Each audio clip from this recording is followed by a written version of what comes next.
It was supposed to be a quiet evening by the lake, nothing more than a short visit, and a simple goodbye. When the door closed behind me and the lock clicked, I told myself it had to be a mistake.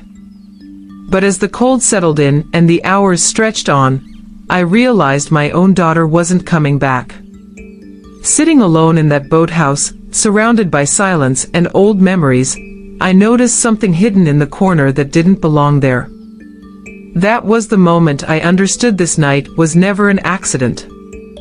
If this story resonates with you, you're welcome to support the channel by liking and subscribing, and stay with me as I share what happened next.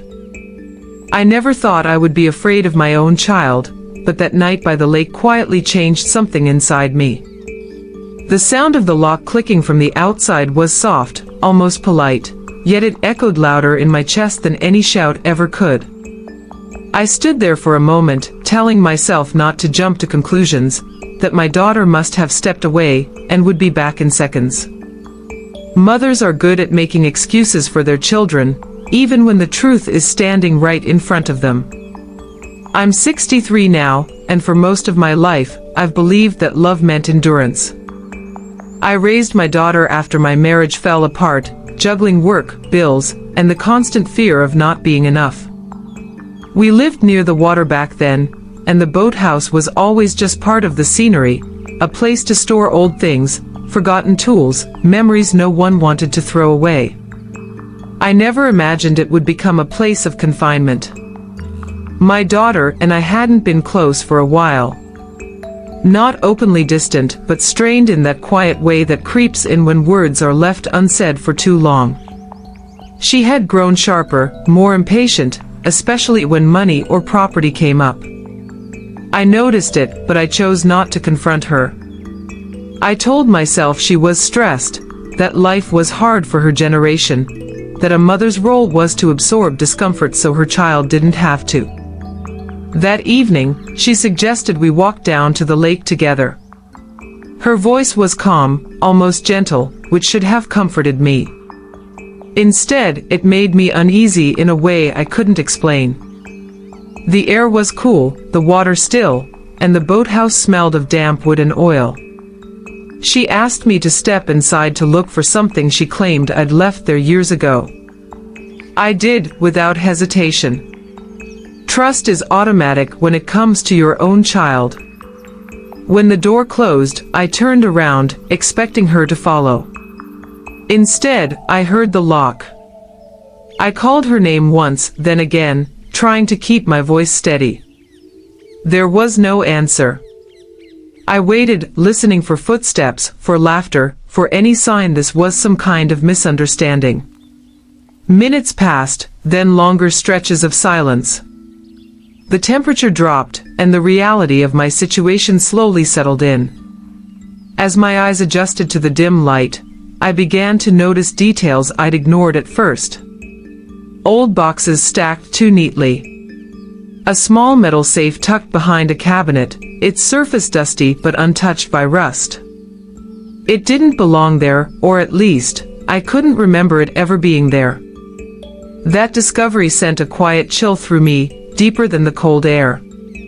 This wasn't just neglect. It felt deliberate. I sat down on an overturned crate, my thoughts racing between fear and disbelief. I wondered how long she planned to leave me there, whether anyone knew where I was, and what kind of desperation could lead a daughter to do this to her own mother. I thought about the paperwork she'd been asking me to sign, the conversations about selling property, the impatience in her eyes when I hesitated. In that stillness, I realized how much I had ignored in the name of peace. How often I had chosen silence over self-protection. The boathouse wasn't just cold and dark, it was a mirror, reflecting years of small compromises that had led me here. As the night stretched on, I understood that whatever was hidden in that safe, and whatever my daughter was planning, this moment was forcing me to finally see the truth I had avoided for far too long. The night passed slowly, measured by the sound of water moving against the dock and my own breathing in the dark. I wrapped my coat tighter around myself and tried to stay calm, reminding myself that panic would only make the hours longer. At some point, exhaustion softened the fear, and with it came a strange clarity. I wasn't thinking like a frightened mother anymore. I was thinking like someone who needed to survive and understand what was really happening. As dawn approached, faint light crept through the cracks in the wooden walls. That was when I stood up and walked back to the corner, where I had seen the safe. Up close, it was smaller than I expected, but heavy.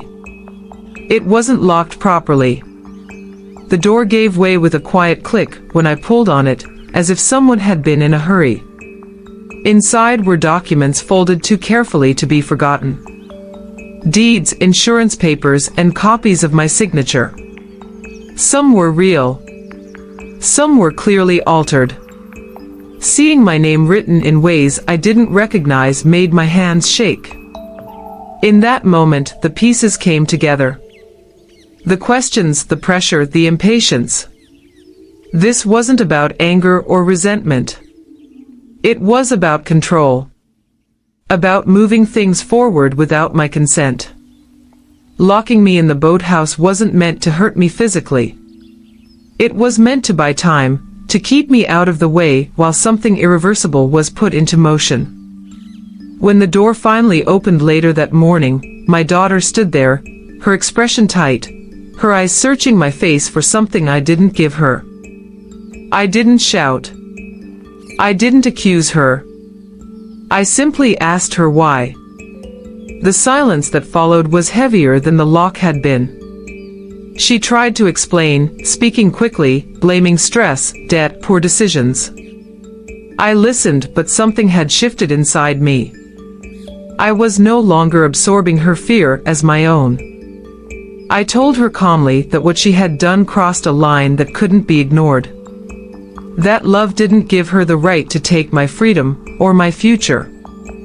I asked for the documents, all of them, and told her I would be speaking to a lawyer. Her reaction wasn't anger. It was fear. And that told me everything I needed to know. The weeks that followed were painful but necessary.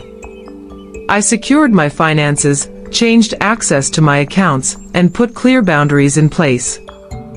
I didn't do it to punish her. I did it because pretending nothing had happened would only teach her that she could do it again. We spoke less, and when we did, the conversations were careful and measured. Over time, something unexpected happened. Without my constant rescuing, she was forced to face the consequences of her choices. She began to take responsibility in small ways. Apologies came slowly, without excuses. Trust didn't return overnight, but honesty began to take its place. Now, when I think back to that boathouse, I no longer see it as the place where I was trapped.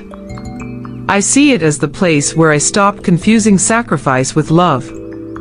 I learned that protecting yourself doesn't mean you stop being a parent. It means you allow your child to grow without standing in the way of their accountability. And in that realization, I found a quieter, stronger kind of peace.